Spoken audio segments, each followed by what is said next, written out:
Dear student, you are most welcome to our educational channel mechanical Pandit. और मैं आपके प्यारे पांडे सर। आज जो है बीम के बारे में एक इम्पॉर्टेंट कॉन्सेप्ट पढ़ेंगे। लास्ट क्लास में भी हम जो पढ़ाए थे आपको different types of the beam बताए थे, याद हो तो।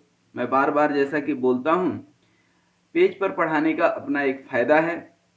We all have a record कि हमने टाइप्स ऑफ बीम पढ़े थे, टाइप्स ऑफ सपोर्ट पढ़े थे। इसको मैं थोड़ा सा ब्रीफली एक्सप्लेन भी कर दूंगा।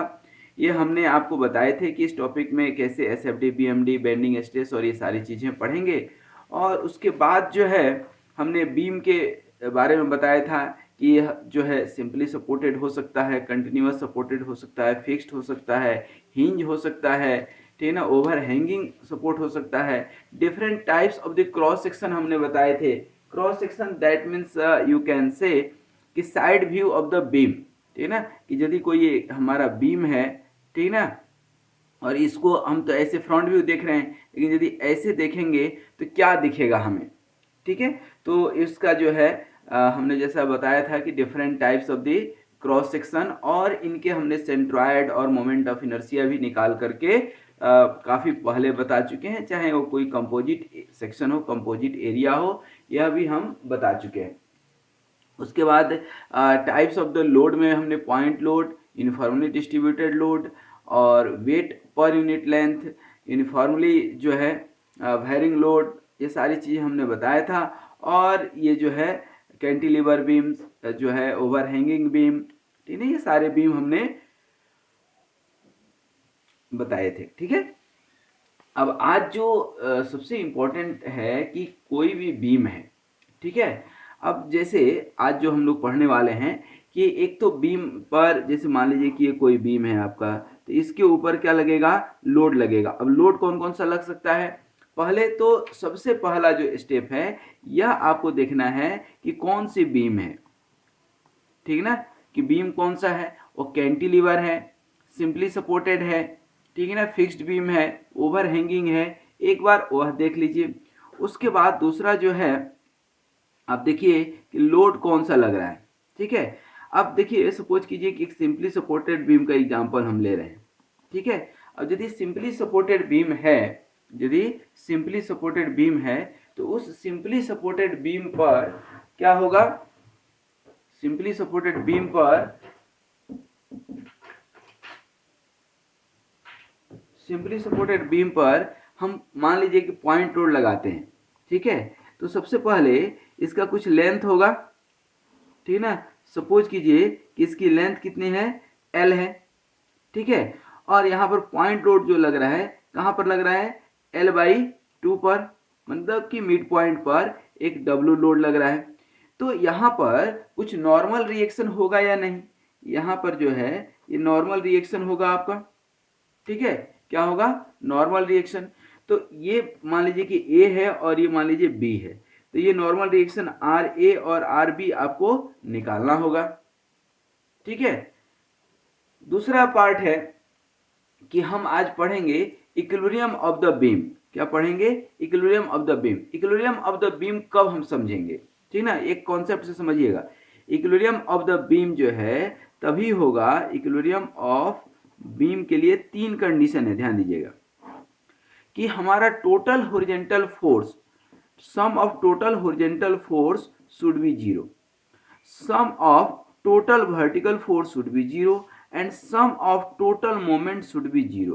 These are the 3 important conditions. यही 3 जो है सबसे इंपॉर्टेंट कंडीशन है कि हमारा टोटल हॉरिजॉन्टल फोर्स 0 होना चाहिए, टोटल वर्टिकल फोर्स 0 होना चाहिए और मोमेंट 0 होना चाहिए। then we can say the beam is in equilibrium if a beam satisfy all these three conditions, then beam is called in equilibrium, beam is called in equilibrium, ठीक है। अब देखिए यहाँ पर यहाँ पर अब इसी को समझिएगा, इसी से एक एक करके हम समझाने की कोशिश करेंगे, क्योंकि आज बहुत कुछ पढ़ना है। थोड़ा सा पेशेंस के साथ जो है हम लोग देखेंगे, क्योंकि आज नॉर्मल रिएक्शन, बेंडिंग मोमेंट निकालना बताएंगे, concept of SFD and BMD भी बताएंगे, और यदि समय मिला तो जो है साइन कन्वेंशन भी बता करके ही जाएंगे।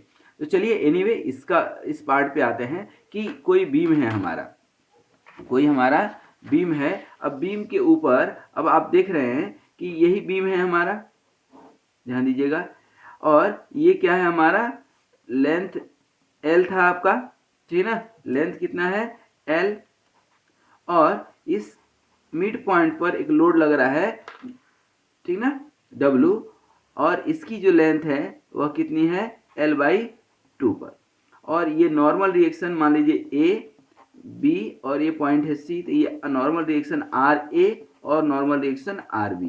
अब इसको इक्वेट कैसे करेंगे, तो RA प्लस RB, ठीक ना, नीचे से ऊपर की ओर जा रहा है और इक्वल टू ऊपर से नीचे की ओर, तो क्या हो जाएगा W, एक इक्वेशन। अननोन कितना है, एक और दो, दो अननोन के लिए दो इक्वेशन चाहिए।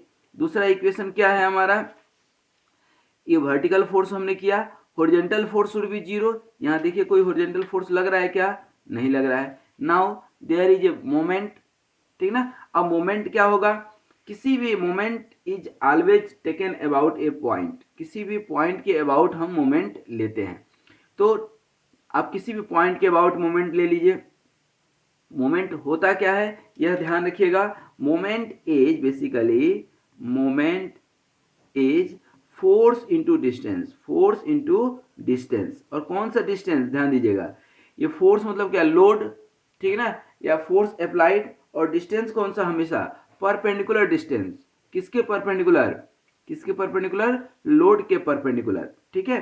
तो ध्यान दीजिए, तो टेकिंग लिखना पड़ेगा हमें, टेकिंग मोमेंट, ये आदत धीरे धीरे डालना है, taking moment about point A, ठीक है।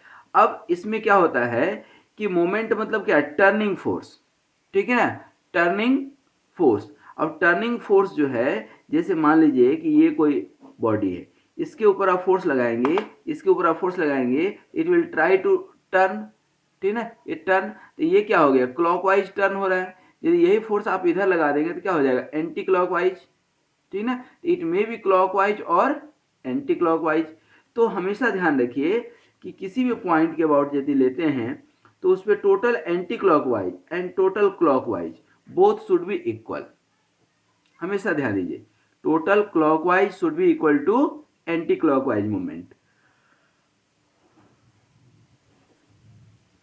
ठीक है। तो अब यहां पर देखिए, तो ए के अबाउट यदि आप लेते हैं तो ये क्या हो गया, आरबी, ये आरबी ऊपर की ओर लगा रहा है कि नहीं, ऊपर की ओर, तो क्या हो गया, anti clockwise, total anti clockwise क्या हो गया, आरबी इंटू एल, ठीक है। अब या तो इक्वल टू कर लीजिए या क्लॉकवाइज को माइनस ले लीजिए। यदि ये आप प्लस लेते हैं तो ये माइनस लेना पड़ेगा, तो माइनस क्या हो जाएगा, डब्लू, और कितना डिस्टेंस बचेगा, ये ऐसे है ना, तो यहाँ पर लगा रहा है, तो डब्लू और डिस्टेंस कितना बचेगा, ये वाला, ये भी यदि टोटल एल है और इधर L/2 पे है, मिड पॉइंट पे, तो इधर ये भी क्या हो जाएगा, L/2, तो W into L/2 equal to 0। इसको आप क्या ले सकते हैं, RB into L equal to W to L/2, L से एल कैंसिल हो गया, तो RB कितना हो गया, W/2, ठीक है। यदि RB W/2 हो गया, RB W/2 हो गया, तो RA कितना हो जाएगा, फ्रॉम इक्वेशन 1, ठीक ना, RA plus RB equal to क्या है, W है, पुटिंग वैल्यू ऑफ RB कितना हो जाएगा, RA plus W/2 equal to W, तो RA कितना हो जाएगा, W/2 हो गया कि नहीं, तो RA W/2 हो गया, RB कितना हो गया, W/2, ये भी W/2 निकल गया और RB भी W/2 निकल गया कि नहीं। तो इस तरह से आपको नॉर्मल रिएक्शंस निकालने हैं, ठीक है। एक और एग्जांपल देते हैं थोड़ा सा यूडीएल का, ध्यान दीजिएगा, यहाँ पर कोई बीम है आपका, ठीक है, कोई बीम है और सिंपली सपोर्टेड बीम है, सपोज कीजिए क्या है, सिंपली सपोर्टेड बीम है, ठीक है। और यहाँ पर ये मान लीजिए पॉइंट लोड है आपका 50 न्यूटन, और ये है आपका यूडीएल, ये क्या है यूडीएल, जो कि कितना है 20 किलो न्यूटन पर मीटर, और ये क्या है 50 किलो न्यूटन, ठीक है। और लेंथ मान लीजिए कि टोटल लेंथ कितनी है 10 मीटर, और ये डिस्टेंस कितनी है टोटल 5 मीटर, मिड पॉइंट पे हम मान लेते हैं। अब आपको क्या करना है, इस पे नॉर्मल रिएक्शन निकालना है, क्या आर ए और इधर आर बी, और ये मान लीजिए पॉइंट सी है, ठीक है। कैसे निकालेंगे समझिएगा ध्यान से, क्या हो जाएगा R A plus R B, नीचे से ऊपर की तरफ और ऊपर से नीचे की तरफ कितना लग रहा है, ये तो 50 लग ही रहा है 50 किलो न्यूटन, और प्लस ये 20 इंटू 5 20 किलो न्यूटन पर मीटर है, ध्यान दीजिएगा किलो न्यूटन पर मीटर, मतलब 1 मीटर में 20 किलो न्यूटन लग रहा है, तो 5 में कितना लगेगा 20 इंटू 5, ठीक है। तो इस तरह से R A plus R B equal to कितना हो जाएगा 150, ये इक्वेशन नंबर 1 हो गया, ठीक है। ये क्या है taking total vertical force equal to 0, ठीक है। वर्टिकल फोर्स मतलब नीचे से ऊपर की ओर और ऊपर से नीचे की ओर जो है उसको इक्वल हमने कर दिया है, ठीक है। नाउ टेकिंग मोमेंट, अब सेकेंड इक्वेशन लगाएंगे, टेकिंग मोमेंट अबाउट, अबाउट किसके, किसी के अबाउट ले लीजिए, जनरली हम एंड पॉइंट के अबाउट लेते हैं, ए या बी के अबाउट, तो यदि ए के अबाउट लेते हैं तो देखिए तो ये आर बी इंटू कितना हो जाएगा 10 एंटी क्लॉकवाइज, और अब देखिए कोई और नीचे से ऊपर की ओर तो लग नहीं रहा है एंटी क्लॉकवाइज वाला, अब बचा क्या क्लॉकवाइज, तो क्या लगेगा ध्यान दीजिएगा, यहाँ पर इक्वल टू ले लीजिए, एक तो ये 50 किलो न्यूटन, तो 50 किलो न्यूटन इंटू डिस्टेंस कितना हो जाएगा 5, ठीक है ना, प्लस अगेन ये सारा क्लॉकवाइज है। अब ये यूडीएल है तो इसकी लोड कितनी है 20 इंटू 5, तो लोड हो गया 20 इंटू 5 लोड लग रहा है, डिस्टेंस कितना लेंगे, तो डिस्टेंस यूडीएल में हमेशा सीजी पे लगता है, सेंटर ऑफ ग्रेविटी पे, और by the way centre of gravity यहाँ पर हमेशा मिड पॉइंट होता है, किसमें यूडीएल में, तो मिड पॉइंट मतलब 5 का मिड पॉइंट क्या होगा 2.5, और डिस्टेंस का यहाँ से ले रहे थे यहाँ से यहाँ तक 5, ठीक है ना, और यहाँ से यहाँ 2.5 मिड पॉइंट, तो क्या हो जाएगा 5 प्लस 2.5 होगा या नहीं, ठीक है ना। अब इसको आप निकाल दीजिए, क्या हो जाएगा 50 इंटू 5 250 प्लस 100 इंटू 7.5, ठीक ना, तो ये हो जाएगा आर बी इंटू 10, डिवाइड कर दीजिएगा 10 से, तो यहाँ से आपका आर बी निकल जाएगा, और जो भी आर बी निकलेगा यही इस आर बी का वैल्यू यहाँ पर आप रख देंगे तो क्या निकल जाएगा आर ए निकल जाएगा, ठीक है। तो कोई भी क्वेश्चन हो, अब आप समझ गए होंगे how to find the normal reaction, जो हमारा बेसिक ऑब्जेक्ट था आज इक्विलिब्रियम ऑफ द बीम, जिसमें हमको पढ़ना था क्या नॉर्मल रिएक्शन कैसे निकालते हैं, how to find the normal reaction, अरे बात समझ में। तो आज हमने क्या निकाला नॉर्मल रिएक्शन निकालना सीखे, एक दो और थोड़ा सा आपको बता देते हैं, उसके बाद नेक्स्ट अब आज जो है कॉन्सेप्ट बताएंगे एसएफडी बीएमडी का, लेकिन डिटेल में जो है नेक्स्ट वीडियो में बताएंगे। इसमें सिंपली सपोर्टेड बीम था ये हमने बताया, उसी तरह से मान लीजिए कि ये क्या है आपका कैंटिलीवर बीम, कैंटिलीवर बीम क्या होगा ये फिक्स हो गया, ठीक है ना। अब यहाँ पर सपोज कीजिए कि इसकी लेंथ कितनी है टोटल, कितनी है 10 मीटर, और शुरू के 6 मीटर तक, यहाँ तक शुरू के 6 मीटर तक जो है यूडीएल है, और लास्ट में एक जो है पॉइंट लोड है 50 न्यूटन का, और ये 20 न्यूटन पर मीटर है मान लीजिए, ठीक है। ये क्वेश्चन है आपका, अब इसका नॉर्मल रिएक्शन निकालने हैं। तो अब एक चीज यहाँ पर देखिए, नॉर्मल रिएक्शन कहाँ पर लग रहा है, नीचे से सपोर्ट कहाँ पर है, एक ही जगह तो है यहीं पे है ना, तो सिर्फ और सिर्फ क्या लगेगा यहीं पे आपका नॉर्मल रिएक्शन लगेगा। ये पॉइंट मान लीजिए आपका ए, ये मान लीजिए बी, और ये मान लीजिए सी। तो यहाँ पर भी आपको 3 इक्वेशन मालूम है कि total moment should be 0, total horizontal force should B zero, total vertical force should B zero. ठीक है, अब ये कॉन्सेप्ट यदि आपको मालूम है तो देखिए, तो यहाँ पर आपको निकालना क्या है, सिर्फ आर ए ही तो निकालना है। तो यहाँ पर हॉरिजॉन्टल फोर्स तो कोई लग नहीं रहा, तो ये इक्वेशन लगेगा नहीं। वर्टिकल फोर्स देखिए, तो ये नीचे से ऊपर की ओर क्या लग रहा है, आर ए, और ऊपर से नीचे की ओर क्या लग रहा है, ये 20 × 6 पूरे लेंथ पे, और प्लस क्या हो जाएगा 50, हुआ कि नहीं। तो आर ए कितना हो गया, 120 + 50 = 170। तो यहाँ पर देखिए, तो आर ए तो यहीं पर निकल गया। अब हमें इस मोमेंट की इक्वेशन की जरूरत पड़ रही है क्या, नहीं पड़ रही है। तो अब एक चीज आपको समझ में आ गया होगा कि while calculating the normal reaction in case of cantilever beam, there is no need to find moment for the normal reaction। ठीक है, आप सिर्फ वर्टिकल इक्वेशन को, वर्टिकल फोर्सेस को इक्वेट करके आप आर ए निकाल सकते हैं, निकाल सकते हैं कि नहीं। तो ये एक हमारा बेसिक कॉन्सेप्ट था। अब देखिए क्या होता है, अभी आपने फोर्स निकालना समझा, नॉर्मल रिएक्शन, और जो है मोमेंट निकालना भी आप समझ गए। अब एक चीज समझिएगा थोड़ा सा, जैसा कि हमने बताया concept of shear force and bending moment. अब होता क्या है कि जैसे मान लीजिए कि कोई ये बीम है, क्या है, कोई एक बीम है। इस बीम के ऊपर जो है आप यहाँ फोर्स लगा रहे हैं, यहाँ सपोर्ट है, और जहाँ सपोर्ट है वहाँ पर अभी हमने आपको बताया या तो नॉर्मल रिएक्शन तो लग रहा है, क्या, आर ए, आर बी, और यहाँ पर मान लीजिए सी पर कुछ लग रहा था। अब फोर्स लग रहा है कि नहीं, इस फोर्स के चलते क्या होता है, ये फोर्स क्या करेगा, इसको बेंड करने की कोशिश करेगा। यहाँ पर यदि आप इसको पकड़ लिए तो ये जो है बीम, इस फोर्स के चलते आपका दिमाग बोल रहा होगा कि कुछ इस तरह से बेंड हो जाएगा, ठीक है ना। तो बेंड क्यों हुआ, ड्यू टू बेंडिंग मोमेंट, ठीक है ना।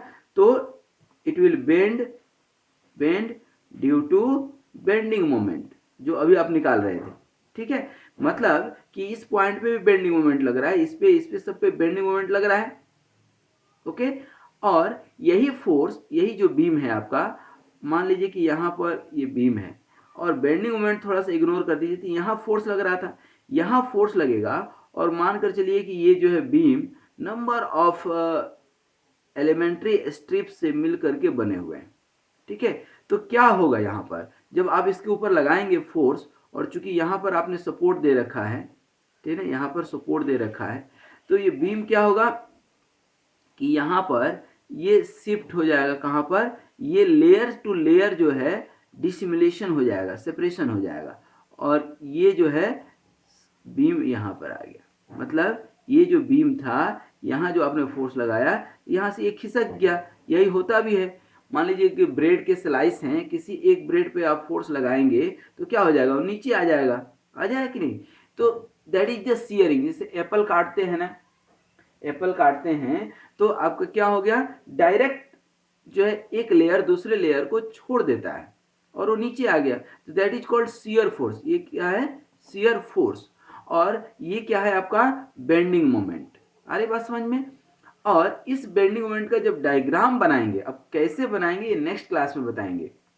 हर पॉइंट पर बेंडिंग मोमेंट लग रहा है, इसका एक डायग्राम बनाएंगे, उस डायग्राम से पिक्टोरियल जो है फिगर बनाएंगे, उस पिक्टोरियल डायग्राम से आपको हर पॉइंट पे बेंडिंग मोमेंट निकल जाएगा, या आप कहें तो निकाल करके बनाएंगे, तो उससे आपको पता चल जाएगा कि हाँ यहाँ पर बेंडिंग मोमेंट इतना है, यहाँ पर शियर फोर्स इतना है।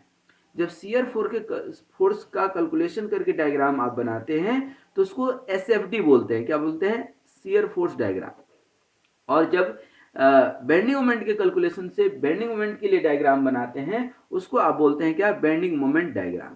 तो ये शियर फोर्स डायग्राम और bending moment diagram next class में हम लोग पढ़ेंगे, लेकिन उसमें दो तीन चीज और पढ़ेंगे। क्या पढ़ेंगे, उसमें साइन कन्वेंशन पढ़ेंगे और नॉर्मल रिएक्शन चूंकि बता चुके हैं, तो इस नॉर्मल रिएक्शन का और बेंडिंग मोमेंट निकालने का जो है वहां पर डायरेक्ट जो है इस्तेमाल करके देखेंगे कि कैसे हम लोग निकालते हैं दोस्तों। तो आई होप कि ये नॉर्मल रिएक्शन आप निकालना सीख गए हैं, और नॉर्मल रिएक्शन निकालना इसलिए भी जरूरी है इसलिए भी जरूरी है कि बिना नॉर्मल रिएक्शन का आपका न डिफ्लेक्शन ऑफ बीम समझ में आएगा, न shear force bending moment diagram बनना है, और न ही बेंडिंग स्ट्रेसेस या शियर स्ट्रेसेस आपका निकलना है।